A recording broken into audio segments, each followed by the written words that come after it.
अस्सलाम वालेकुम। अपनी इस वीडियो के अंदर हम क्लास 11 की एक्सरसाइज 12.2 के क्वेश्चन नंबर 5 को सॉल्व करेंगे। हमें रिक्वायर्ड है solve the right triangle ABC in which gamma is equal to 90 degree और हमारे पास बी की वैल्यू गिवन है 68.4 और सी की वैल्यू गिवन है 96.2। हमने बाकी साइड्स और बाकी एंगल्स फाइंड करने हैं। तो इस क्वेश्चन को सॉल्व करने से पहले एक छोटी सी हदीस मुबारक बयान करता हूँ, उसके बाद हम इस क्वेश्चन को सॉल्व करेंगे। तो बुक तिबरानी और इस कहानी में से हदीस है कि हुजूर ने इरशाद फरमाया, हमको नमाज की पाबंदी का हुक्म और ज़कात देने का हुक्म किया गया है, और जो शख्स ज़कात ना दे इसकी नमाज भी मकबूल नहीं होती। तो नमाज की मकबूलियत के लिए भी ज़कात देना लाजम है, ज़कात लाजमी दिया करें। अब हम क्वेश्चन को सॉल्व करेंगे। ये क्वेश्चन एक इंपॉर्टेंट क्वेश्चन है। हम देखें तो हमारे पास ये लॉ ऑफ साइंस होता है और ये लॉ ऑफ कोसाइंस होते हैं। लॉ ऑफ साइन हमारे पास तब यूज होता है जब एक साइड और बाकी दो एंगल्स गिवन हो, और लॉ ऑफ कोसाइन को हम तब यूज करते हैं जब दो साइड्स और एक एंगल गिवन हो।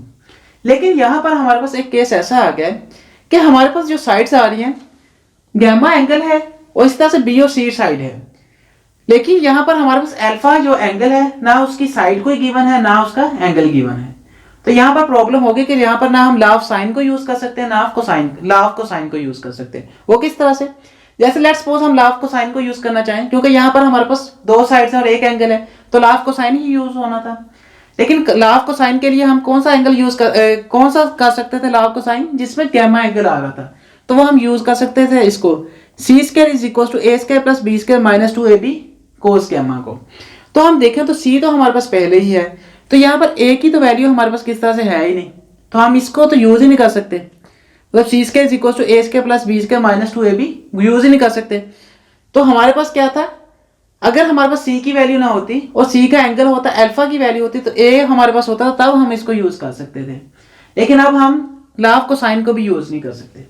तो अब हमारे पास एक ऐसा केस आ गया है कि ना हमारे पास एक साइड है ना उसका एंगल है। जैसे हमारे पास ना ए साइड है ना अल्फा है, तो इस तरह के केस में हम क्या करेंगे कि क्योंकि हम लॉ ऑफ कोसाइन का तो यूज नहीं कर सकते, तो यहाँ पर क्या करेंगे, इस केस में हम देखें तो हम अपनी यहाँ पर क्वेश्चन की स्टेटमेंट में देखें तो हमारे पास solve the right triangle ABC. तो यहाँ पर हमें राइट ट्राइंगल गिवन है वैसे, तो हम राइट ट्राइंगल का एक जगह पे सहारा लेंगे। यहाँ पर देखें लेट्स सपोज हमारे पास ये ट्राइंगल है, राइट ट्राइंगल, ये हमारे पास ए है, ये बी है और ये सी है। तो यहाँ पर इसके सामने सी साइड होगी, इसके सामने ए साइड होगी, इसके सामने क्या होगी बी साइड। अब देखें तो ये हमारे पास क्या है राइट ट्राइंगल, और ये हमारे पास इसकी साइड्स हैं। अब हम जानते हैं कि अगर हमारे पास राइट ट्राइंगल हो तो हम राइट ट्राइंगल में क्या कर सकते हैं कि हम पाइथागोरस थ्योरम का यूज कर सकते हैं। तो अगर हम यहाँ पर पाइथागोरस थ्योरम का यूज कर सकते हैं तो इसका मतलब है कि पाइथागोरस थ्योरम की मदद से हमारे पास सी स्क्वायर किसके इक्वल आ जाएगा, ए स्क्वायर प्लस बी स्क्वायर के। तो यहाँ से हम वैल्यू फाइंड कर सकते हैं ए स्क्वायर की। तो हम क्या करेंगे कि हम यहाँ पर जब ऐसा केस आ जाए जिसमें हमारे पास ना लॉ ऑफ कोसाइन यूज हो रहा हो ना ही लॉ ऑफ साइन यूज हो रहा हो, तो हम क्या करेंगे कि यहाँ पर राइट ट्राइंगल का सहारा लेकर पाइथागोरस थ्योरम का यूज करेंगे। और जानी जब ऐसा केस हो कि जब एक साइड और एक एंगल ना हो, हम क्या करते हैं कि अब हम पाइथागोरस थ्योरम का यूज कर लेते हैं। बाई पाइथागोरस थ्योरम, इसकी मदद से हम अपनी जो साइड रहती है वो फाइंड कर लेंगे। उसके बाद चाहे हम लॉ ऑफ साइन को यूज कर लें, कोसाइन को यूज कर लें, वो हमारी मर्जी होगी। हमारे पास क्या है, पाइथागोरस थ्योरम के मुताबिक हमारे पास हाइपोटेनस का स्क्वायर किसके इक्वल होता है, बेस स्क्वायर प्लस परपेंडिकुलर का स्क्वायर। तो सी स्क्वायर किसके इक्वल आ जाएगा, ए स्क्वायर प्लस बी स्क्वायर के। तो वैल्यूज पुट कर लेते हैं कि सी हमारे पास है 96.2 होल का स्क्वायर, तो ये किसके इक्वल आ जाएगा, ए हमारे पास किसके इक्वल है, ए हमने फाइंड करना है प्लस बी स्क्वायर 68.4 होल का स्क्वायर आ गया।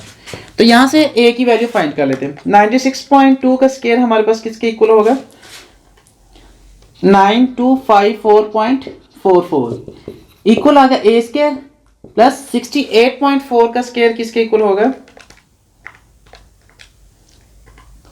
4678.56। तो यहां से इसको इस तरफ ले आते हैं तो 92.54 में से 0.44 में से माइनस हो जाएगा 46.78.56 इक्वल है ए स्क्वायर के। तो इसको माइनस कर लेते हैं, -9254.4, तो ये इक्वल है 4575.88 के ए स्केयर। हमें क्योंकि ए रिक्वायर्ड है तो इसका स्केयर रूट ले लेते हैं। तो ए हमारे पास किसके इक्वल आ जाएगा, 4575.88 का स्केयर रूट। तो ए हमारे पास इक्वल आ जाएगा 67.645। तो हम इसको 67.65 तकरीबन लिख लेते हैं। ए की वैल्यू हमने फाइंड कर ली 67.65। बस अब हमारा काम आसान हो गया। अब हम देखें तो हमारे पास तीनों साइड्स आ गई हैं, मतलब कोई एक ऐसा केस नहीं रहा जब हमारे पास एक एंगल, मतलब एक साइड का एंगल या उसकी साइड ना गिवन हो। हमने एक इसी तरह से फाइंड कर लिया।